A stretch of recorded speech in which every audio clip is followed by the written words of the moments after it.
ഇനി special day വിഷസിലേക്കാണ്. ഇന്ന് വളരെ സ്പെഷ്യലായി ആരൊക്കെയാണ് ദിവസം ആചരിക്കുന്നതെന്ന് നോക്കാം. കൊല്ലം കിളികൊല്ലൂരിലെ ആരഭി കൃഷ്ണയുടെ 4ാം പിറന്നാളാണിന്ന്. ആശംസകളുമായി അച്ഛൻ കൃഷ്ണകുമാറും അമ്മ ആദിത്യയും ഒപ്പം ഞങ്ങളുടെ ഒക്കെയും ഹൃദയം നിറഞ്ഞ ആശംസകൾ മോൾക്ക് ആരഭിക്കുട്ടിക്ക്. Happy birthday. കണിയാപുരം സ്വദേശികളായ ഷാഹുലിന്റെയും മുനീറ ഷാഹുലിന്റെയും 11ാം വിവാഹ വാർഷികമാണിന്ന്. ഇന്ന് ഷാഹുലിനും മുനീറയ്ക്കും ഹൃദയം നിറഞ്ഞ ആശംസകൾ.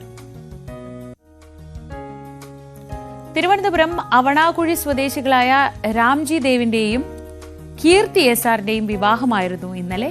ഇരുവർക്കും ഹൃദയം നിറഞ്ഞ ആശംസകൾ.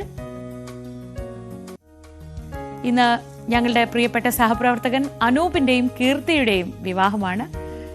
ഇന്നലെ വരെ ഇവിടെ അനൂപിനെ കണ്ടിരുന്നു. അപ്പം അനൂപിനും കീർത്തിക്കും ഹൃദയം നിറഞ്ഞ ആശംസകൾ. ഒരു നല്ല ഗംഭീരമായ വിവാഹ ജീവിതം രണ്ടുപേർക്കും ഉണ്ടാവട്ടെ എന്ന് ഹൃദയപൂർവ്വം ആശംസിക്കുന്നു.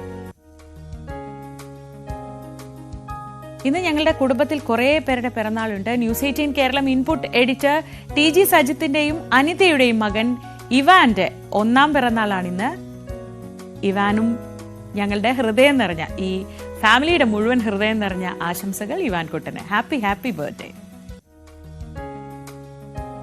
ഇന്ന് ഞങ്ങളുടെ സഹപ്രവർത്തക ദിൽന ദിനേശിന്റെ പിറന്നാളാണ്. ദിൽനയ്ക്കും ഹൃദയം നിറഞ്ഞ പിറന്നാൾ ആശംസകൾ. അപ്പൊ ഇന്ന് മൊത്തത്തിൽ എല്ലാവർക്കും കൂടി ഗംഭീരമായി ആഘോഷിക്കാൻ തോന്നുന്നു. Happy birthday Dilna. ഇനി അടുത്തത് ഞങ്ങളുടെ സഹപ്രവർത്തകൻ ന്യൂസ് 18 കേരളത്തിന്റെ സ്പോർട്സ് എഡിറ്റർ എൽദോ പോൾ പുതുശ്ശേരിയുടെ ഇളയ മകൾ ഇസ അന്ന എൽദോയുടെ 7ാം പിറന്നാളാണിന്ന്. ഇസക്കുട്ടിയെ എല്ലാവരും വിളിക്കുന്നത് കുഞ്ഞുമുത്ത് എന്നാണ്. അപ്പോൾ കുഞ്ഞുമുത്തിന് ഞങ്ങളുടെ ഒക്കെ ഹൃദയം നിറഞ്ഞ ആശംസകൾ. എപ്പോഴും എൽദോയെ വീഡിയോ കോൾ ചെയ്യുമ്പോൾ ഞങ്ങളൊക്കെ കുഞ്ഞുമുത്തിനെ കാണാറുണ്ട്. അപ്പോൾ കുഞ്ഞുമുത്തിന് ഞങ്ങളുടെ ഒക്കെ ഹാപ്പി ബർത്ത്ഡേ. അപ്പോൾ ഇന്ന് ന്യൂസ് 18 കേരളത്തിൽ മൊത്തത്തിൽ ഒരു ആഘോഷ മൂടുണ്ട്. ആരാണ് ട്രീറ്റ് ചെയ്യാമെന്ന് മാത്രമേ അറിയാത്തുള്ളൂ. എല്ലാവരുടെയും ട്രീറ്റ് വാങ്ങാം എന്നുള്ളതാണ് എൻ്റെയൊക്കെ ഒരു പ്രതീക്ഷ. അപ്പോൾ നമുക്ക് ഇന്ന് ഈ സ്പെഷ്യൽ ഡേ ആഘോഷിക്കുന്ന എല്ലാവർക്കും ഉള്ള വിഷസ്, ഇതുപോലെ നിങ്ങളുടെയും സ്പെഷ്യൽ വിഷസ് ഞങ്ങളെ അറിയിക്കുക. നമുക്കത് ഈ സ്ക്രീനിൽ കൂടെ തന്നെ ആഘോഷമായിട്ട് കാണാം.